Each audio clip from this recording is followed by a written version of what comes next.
बिस्मिल्लाहिर्रहमानिर्रहीम। अस्सलाम वालेकुम। एक ही मंजिल, एक ही रास्ता, एक ही मकसद हयात। ऐसा मकसद हयात जिसमें इंसान बाहर की दुनिया से निकलकर अंदर की दुनिया को देख सके, अपने आप को समझ सके कि मैं क्या हूँ। दूसरों को तो बंदा समझता ही रहता है, पहले अपने हकीकी सेल्फ को समझे, मेरा मकसद क्या है। बहरहाल रिश्ते नाते, फैमिलीज, सोशल सिस्टम सब अपना आप दिखाते हैं। शरीयत में हुब्बुल रियासा क्या है?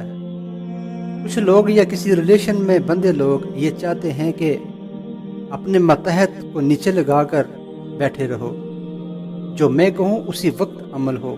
ये एक बीमारी है अना की, जिसे हुब्बुल रियासा कहते हैं। इसी बिना पर घर, खानदान कौमें बर्बाद होती हैं। अपनी ज़िंदगी से जितना अपनी ज़ात को, अपनी अना ख्वाहिशात को निकालते जाएंगे, उतना ही आपको सुकून, इत्मीनान हासिल होता जाएगा। ऐसे कम ज़रफ़ ना बने कि औरों को देखकर अपने घर बर्बाद करते रहें। इसमें ये है, इसमें वो है, मुझ में ये कमी है, ऐसा होना चाहिए था, वहाँ होना चाहिए था। ये सारी बातें आपको डिप्रेस करती हैं, ज़िंदगी की खूबसूरती ख़त्म करती हैं। आपका हाल जिसमें आप जी रहे हैं, जिससे गुजर रहे हैं, वो पल, वक्त आप खुद बर्बाद करते हैं। क्यों? क्योंकि आप खुद से मुतमिन नहीं, आपकी सोचें बेजा सफ़र करती हैं। वो मौलाना रूम की एक बात याद आ रही है, उसे कोट करना मुनासिब समझूंगा कि कोई भी किसी को इतना हर्ट नहीं करता जितना इंसान को उसकी सोचें हर्ट करती हैं। खुद को आज़ाद रखो, दरिया जाने, कश्ती जाने और मौज जाने।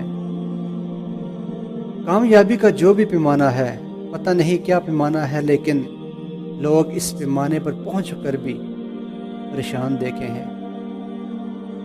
एक भी काम मुकम्मल हो नहीं पाया।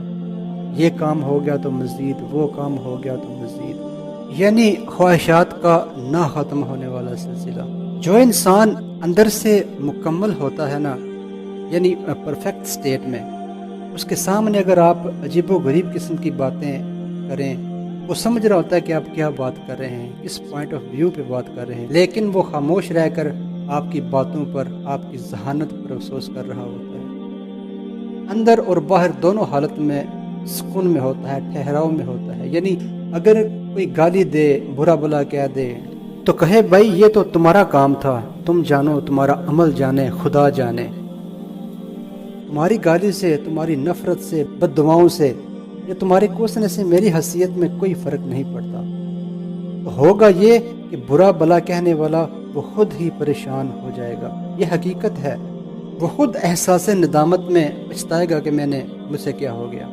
अब छोटी छोटी बातों पर लड़ाई करना, झगड़ा, फसाद, गिबत करना, अपनी आवारा सोच से बेबुनियाद बातें गढ़ना, यकीन जाने ऐसे शख्स ज़िंदगी में कभी सुकून नहीं पाते। समंदर की छोटी छोटी लहरें कभी मौज नहीं बनती। सुकून, इत्मीनान ज़िंदगी को कबूल करने से हासिल होता है। जो कुछ हमें अल्लाह ने दिया, मालिक जो तेरी अता है, जो तेरी मर्ज़ी है, मैं इस पर राज़ी हूँ, मैं इस पे खुश हूँ। ये इत्मीनान है, ये सुकून है। जो बेसुकून रहते हैं वो माजी में खो जाते हैं। वो ऐसा था, मैं तब ऐसा था, ऐसा करता था, काश वो वक्त वापस लौट आए। या फिर क्या होता है कि मुस्तकबिल की परेशानियों में गर्क हो जाते हैं और अपनी मौजूदा ज़िंदगी, हाल की ज़िंदगी, इसकी खुशियों से महरूम हो जाते हैं। फिर माजी, मुस्तकबिल, हाल सब बर्बाद। अपने जो होने का मकसद है वो अपने ना होने से पहले दरियाफ्त कर लेना चाहिए। क्यों आए हैं, जाने से पहले ये फैसला कर लेना चाहिए। सारी अकल, फहम और फरासत मौत पर ख़त्म हो जाती है। कम से कम ये तो होना चाहिए कि मुझ पर मेरा कितना अमल है।